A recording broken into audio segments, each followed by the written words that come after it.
The idea of goodness and badness comes from our experience. We have three kinds of experiences: pleasant experience, unpleasant experience, and the neutral experience. The pleasant experience is what we call good, and the unpleasant experience is what we call bad. So when we judge anything in terms of goodness and badness, we are really referring to the pleasantness or the unpleasantness.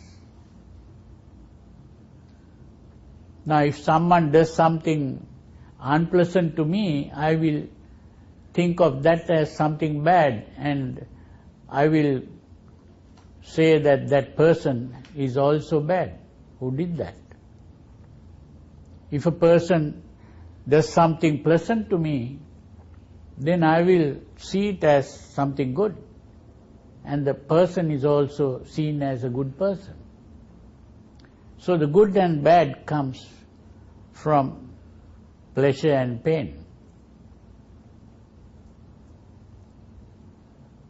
But at the same time, there can be something unpleasant now which will lead to something pleasant in the future. So we have to think in terms of not only just the immediate present, but we also have to think of the ultimate consequences. For example, if we have a problem with a tooth, the dental surgeon might want to remove my tooth, which may be unpleasant when it is done, but still, ultimately, it leads to a comfortable state. Or we might have a sickness and the doctor might give us something very unpleasant to drink or to take, but once we take it, it can lead to something pleasant. So that these are the thinking in terms of consequences.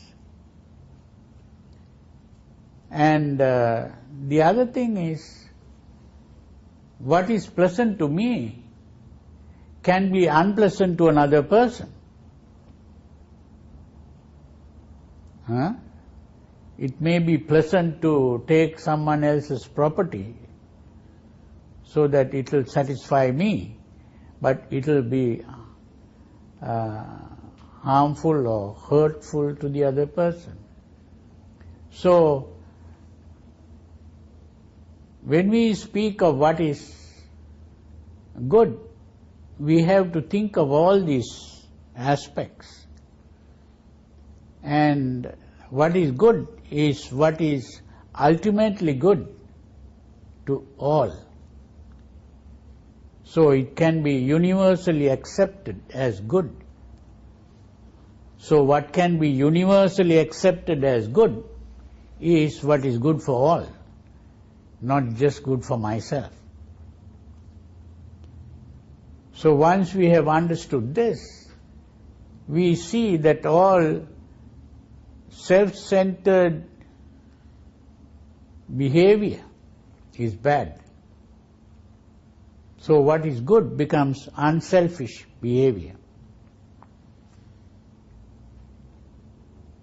And selfishness is not only bad for other people, it is also bad for ourselves.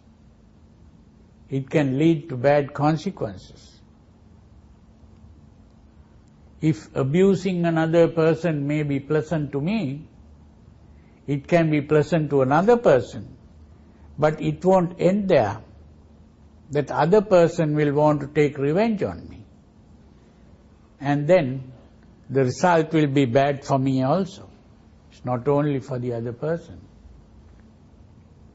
and it can lead to bad consequences.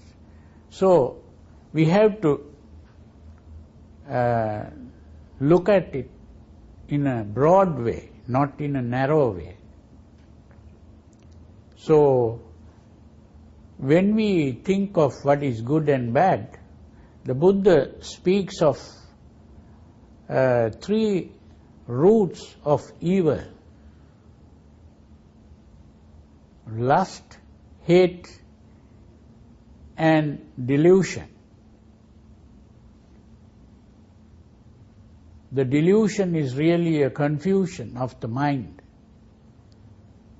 Lust is desires for things, attachments, and emotional desire. And hate is an emotional repulsion towards things. The lust is the emotional attraction to things. So both leads to unhappiness for ourselves as well as others.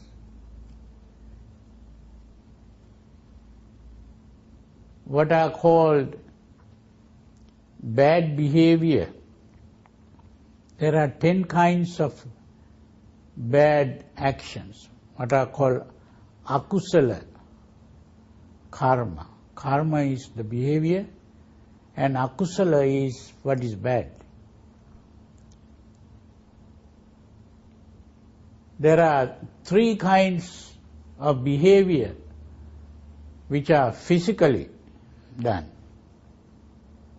and 4 kinds of behavior which we do verbally, and 3 kinds of behavior which are mental. The 3 kinds of behavior physically done is to hurt or harm others in any way. That is physical. Or the other is take away from others something that others are attached to, or others consider their own property, which comes in the form of stealing and robbing. Stealing is when you take something when the other person is not looking. Robbing is you take something when the other person is looking, but you hold a gun or some weapon and take it.